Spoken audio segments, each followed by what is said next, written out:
Okay, let me see if I can actually get the name right this time. Hello, everyone. What is good on the internet? What is good in life? Akeem Balaam, LI495, with another edition of 10 Minutes on the Clock on behalf of the Cash Kelly, the Real Sports Talk Sports Network here on YouTube. Once again, thank you and shout out to everybody once again for giving me, as I said last week, this opportunity. This is the second installment of this, and once again, just remember, I'm going to be doing this every single weekend, and a special Super Bowl edition of it this week, of course, with the Super Bowl being in Indianapolis. It actually will be held tomorrow. It's hard to believe that you're this close after all the hype and all the excitement and all the build-up to the Super Bowl. It's hard to believe sometimes once you get up to that Saturday and to that Sunday, you're actually this freaking close to it. It's like Christmas. It only comes once a year. And before I get into my actual prediction of the Super Bowl, which I'm going to get to in the second half, I'm going to get to after halftime, which is going to be after 5 minutes, I'm going to get to everything that's been going on around the Super Bowl. You know, whether it's Indianapolis, whether it's the upcoming halftime show that will be performed by Madonna. You know, the Indianapolis, for its first shot at actually hosting the big game, let's face it, they have not disappointed, and they have gone just about as all out can possibly be for this thing. I mean, they had the Super Bowl Village, which is downtown, right there, intersecting the Bankers Life Fieldhouse, formerly known as the Conseco Fieldhouse, the home of the Indiana Pacers. You'd also have you also had those zip lines, which I'm pretty sure have been a huge hit downtown, as everybody's been going around and just going ahead and partying and having a good time down there in Indianapolis. And I imagine that those zip lines have been a pretty big time hit. Who hasn't taken a ride on one of those things through downtown Indianapolis? It's certainly been a new addition, and maybe some other cities going forward may want to add that as part of their Super Bowl festivities. But Indianapolis, I guess they've been chomping at the bit for a while, and they got the new stadium, the Lucas Oil Stadium, and this is what it's gotten to. And Roger Goodell even said in his State of the League address the other day that Indianapolis, hey. You put on a pretty good show for your first time. You know, first impression, you only got one chance to make a good first impression, and you've made a pretty good first impression on yourselves, Indianapolis. So you know what? You're in the club now.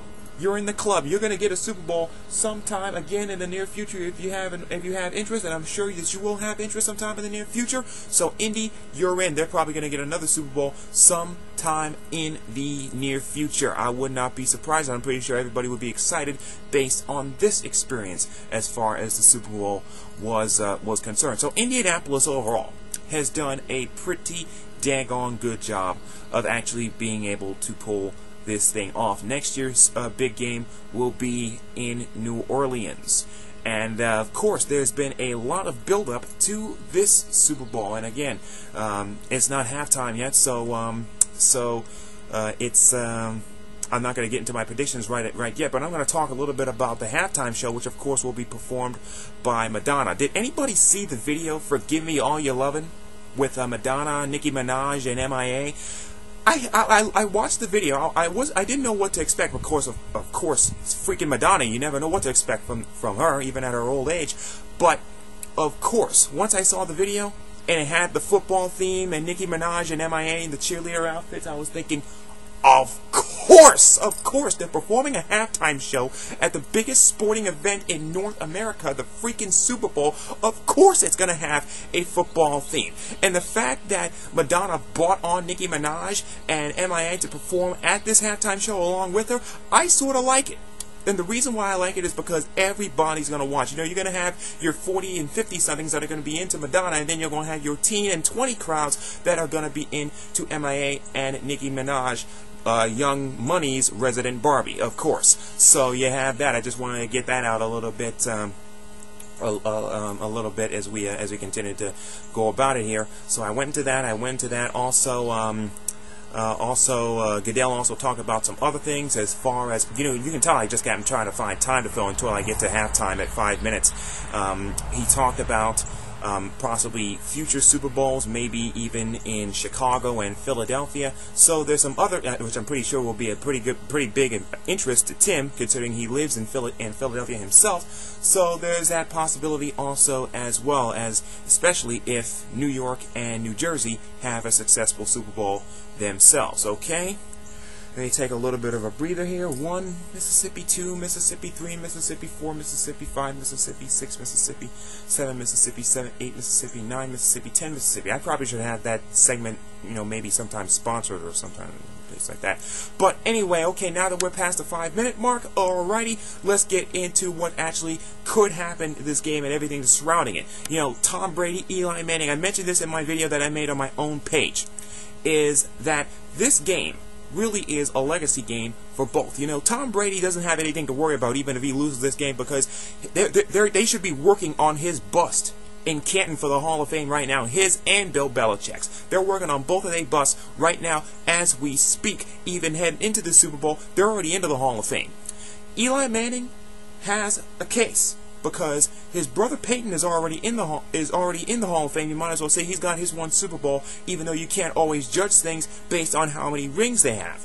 But if he gets his second Super Bowl, both against Tom Brady, and the fact that his first came when the Patriots were going after a undefeated season back in 2007, you would have to say that if Eli Manning is able to win this game, that he may have a case himself for the Hall of Fame, considering the circumstances, and he could go one ring above his brother, Peyton Manning, which, believe it or not, this week, in many ways, has been more about Peyton than it has been about the actual teams that are in the Super Bowl. Now, I sort of hate this because I don't like the fact that Peyton Manning and the Jim Irsay feud has sort of overshadowed everything that has been going on, is supposed to be going on with the Super Bowl, with the Pats, and with the Giants, and with the preparation of the teams that are actually participating. But when it's in Indianapolis, and when it's in Peyton's house, the house that Peyton built, you can't help, and especially considering the circumstances following this season. In fact, that Peyton Manning didn't play, and the Colts absolutely had a terrible year, and Irsay seemingly wants to go into a new direction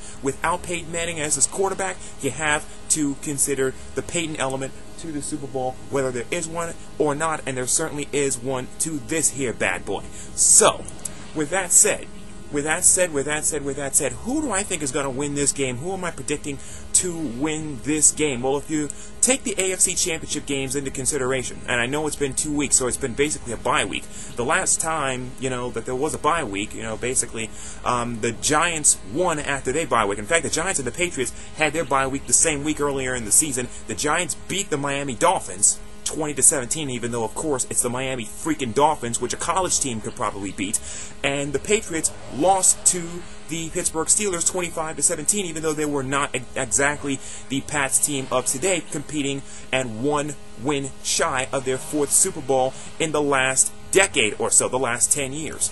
So with all that said, and the fact that, they almost got beat in the AFC Championship game, I still like the Giants more so on defense than I do the New England Patriots, because, really, they almost got beat. They probably should have got beat against the Baltimore Ravens.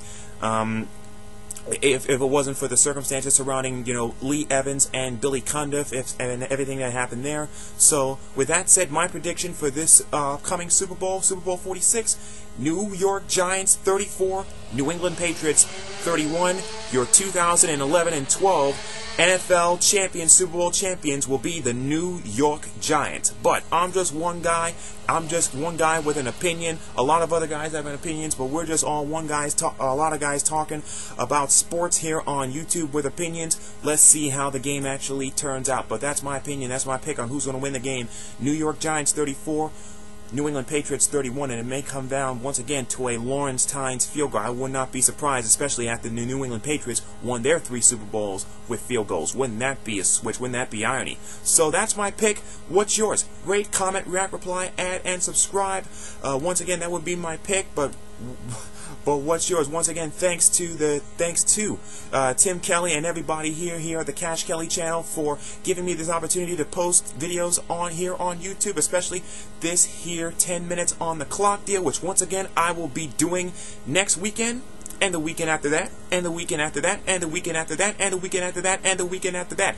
But But anyway, that's my prediction. Let's go to Twitter. Let's talk about this, and every place else. Let's talk about this here on YouTube, and let's react. Let's enjoy the Super Bowl, whether it's the game itself, the halftime show, the commercials. Lots to look forward to, as there is every year. Tomorrow night, NBC. If you ain't watching, you probably ain't got a TV set. So until next time, this has been 10 minutes on the clock with Akeem Balaam, and my 10 minutes are up. See you on the internet someplace.